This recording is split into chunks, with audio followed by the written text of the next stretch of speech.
си било едно дете кој што живеело у земјата Македонија. Веќе беше објавено дека македонскиот кандидат за престижната филмска награда Оскар не влезе во потесна конкуренција за номинација меѓу 15 документарни филмови. Сепак,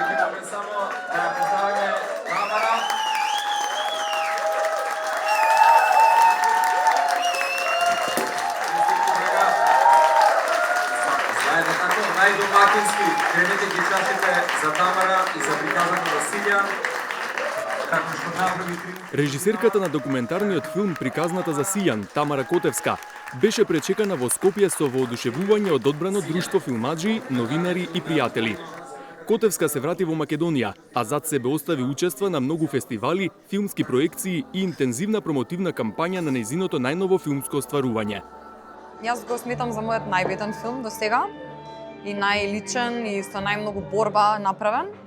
Во тој поглед, она што го достигна е една магија за мене. Значи, самиот момент на откупување на National Geographic и самата премиера на Венеција, за мене беа, можам да кажем, дури крајот на приказната, повеќе од тоа и не очекував.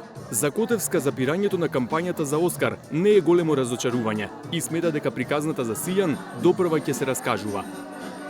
Бидејќи веќе имам искуство со кампања, знам колку политика има во тоа, особено американска политика, и јас лично, повеќе ми е криво за тоа што нашава земја можеби ќе го доживее повеќе тоа како разочарување, меѓутоа јас кој што од внатре ги следев тие работи, не сум толку разочарана, бидејќи знам какви струи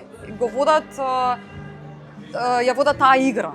И тоа е на некој начин дури како тип на политичка кампања, во кој што на крај испливуваат најисполитизираните американски теми, за жал.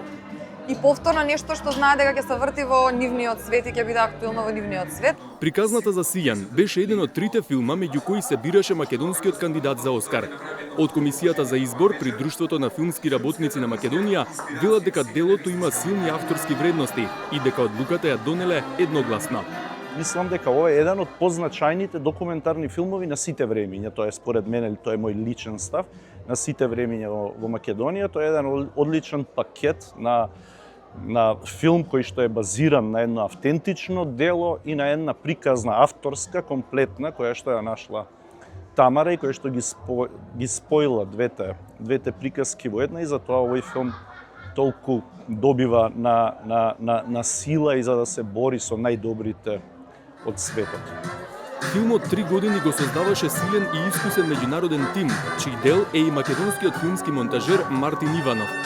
Тој вели дека филмот веќе има светло минато, а очекува дека ќе има уште посветла иднина. Само ќе кажам дека тоа е многу македонски филм, во онаа смисла каде што се третираат многу горливи проблеми на нашето општество, но сепак преку една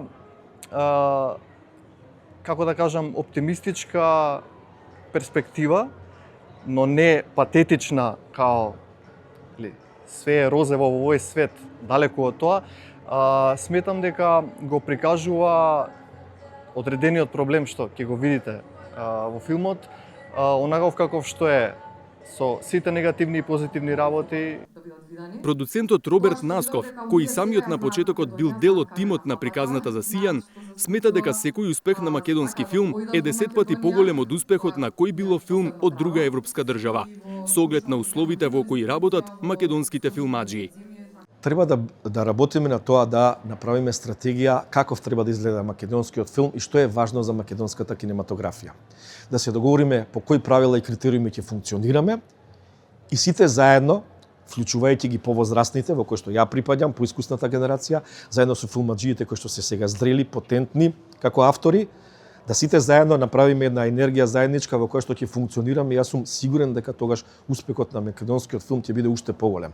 Спомнав, во овој случај успесите се огромни, што би било кога би имале подобри услови, кога би постоела стратегија како тоа би се одвивало. Дел од македонската филмска критика веќе го сместува ова филмско остварување во идната филмска и културна антологија на земјава. Ама Силија не сакал да работи на земјата, затоа што многу тешко било. Ciljan е нешто што повторно не издвојува на таа филмска мапа светска. Ciljan е еден филм кој е набијан со чувства, кој што е набијан со фолклор, кој што е длабоко втемелен во нашиот бит. Тоа е една многу позната приказна, која што е пренесена на исклучително модерен, иновативен начин и низ една чиста и класична драмска структура. Досега филмот ги освои наградите за најдобар документарен филм на Интернационалниот филмски фестивал во Чикаго и на ИДА наградите во Лос Анџелес. Таму ја доби и наградата за најдобра камера. На Венецискиот филмски фестивал ја доби наградата на Музата за најинспиративен филм, како и специјално признание од жирито на фестивалот во Берген за извонредно документарно остварување. Покрај наградите има и десетина номинации на престижни светски фестивали, а го откупи престижната Национална географија. Приказната за Сијан е документарна бајка инспирирана од македонскиот фолклор од 17-тиот век. Филмот ја следи судбината на земјоделецот Никола и неговата неочекувана врска со штрк со повредено крило. Метафора за човечкиот опстанок, нежност и надеж. Режисерката Котевска вели дека филмот има повеќе слојни влијанија. Меѓу нив е самиот однос на човекот и животната средина, кој што ми е една вечна тема што ја работувам. Меѓутоа, тука се и протестите на фармерите и односот кон земјата и ресурсите кои што ги поседуваме не ги искористуваме на прав начин. И тука е исто така визуелното богатство и поетиката на нашата земја, која што е малку тешко да се забележи на секојдневно ниво поради проблемите со кои што се соочуваме, меѓутоа навистина се потрудив да ја најдам таа убавина повторно и некако да го потсетам народот на тоа што го имаме во земјава. Котевска вели дека откако ќе го погледне филмот, странската публика и критика силно реагира на Македонија, особено што добро се сеќаваат и на претходното нејзино филмско остварување Медена земја.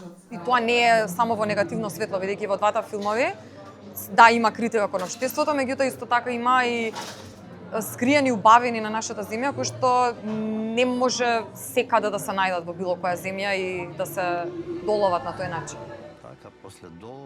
Македонската премиера на приказната за Сијан се најавува за првите недели од новата година. Инаку, ова е второ позначајно филмско остварување на режисерката Котевска. Претходно, документарниот филм Медена земја, што го режираа заедно со Љубомир Стефанов, успеа значајно да ја анимира светската филмска јавност и доби 2 номинации за престижните награди Оскар во 2019 година за најдобар странски филм и најдобар документарен филм. Тоа е највисоко достигнување на македонски филм во однос на Оскарите досега. Тогаш во светот одек на приказната за пчеларката Атидже, а сега штркот Сијан го има хоризонтот пред себе за летање.